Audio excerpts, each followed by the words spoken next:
Là, on est rattrapé par la guerre en Ukraine, vous l'évoquiez, les problèmes énergétiques. Du coup, on se pose la question de refaire tourner des centrales à charbon. Est-ce qu'on a vraiment le choix, là, aujourd'hui, quand on est face à des crises comme ça? Parce qu'évidemment, le charbon, c'est ce qui se fait de pire, quasiment. Oui, on a le choix, en fait. C'est ce que le 3e rapport du GIEC nous dit. C'est que, d'une part, on sait comment faire pour stabiliser nos émissions de gaz à effet de serre, que si on les stabilise, la température va se stabiliser. Et troisièmement, que les flux financiers dont nous disposons aujourd'hui ont simplement besoin d'être réorientés. Il n'y a pas besoin d'aller inventer de l'argent quelque part. Il y a besoin de réinvestir cet argent. Et ça, on l'entend depuis notamment la COP21 à Paris. Est-ce que la France tient ses engagements de la COP? Non. La France ne tient pas ses engagements de la COP. Très peu de pays les tiennent.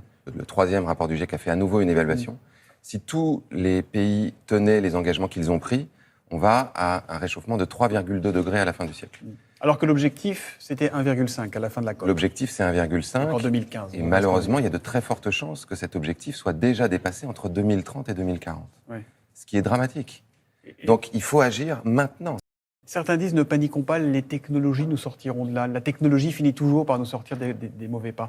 Là encore, le 3e volet du rapport du GIEC qui vient de sortir montre que pour l'instant, il n'y a pas de rupture technologique qui nous permettrait d'aller rechercher le carbone dans l'atmosphère, que l'essentiel de nos efforts doit se situer plutôt dans la sobriété, dans réduire considérablement nos émissions de gaz à effet de serre, réinventer la façon dont on vit, et ça peut être formidable. C'est ça qui est génial, c'est qu'on sait comment faire. On sait comment changer l'urbanisme, on sait comment faire en sorte que les gens partagent les voitures plutôt que d'avoir chacun la sienne. Une voiture, elle reste 90% de son temps garée.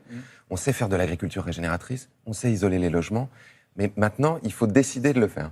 Vous croyez, vous, la stratégie du colibri où chacun met sa petite goutte, ou là, c'est dépassé tout ça, c'est trop tard pour ça? À nouveau, le rapport du GIEC en parle en disant que, évidemment, les actions individuelles, mais des actions individuelles résolues, c'est-à-dire devenir végétarien, prendre infiniment moins l'avion, prendre infiniment moins sa voiture, ça a un impact. Si ça devient massif, et pour que ça devienne massif, ça doit être orienté par des politiques publiques.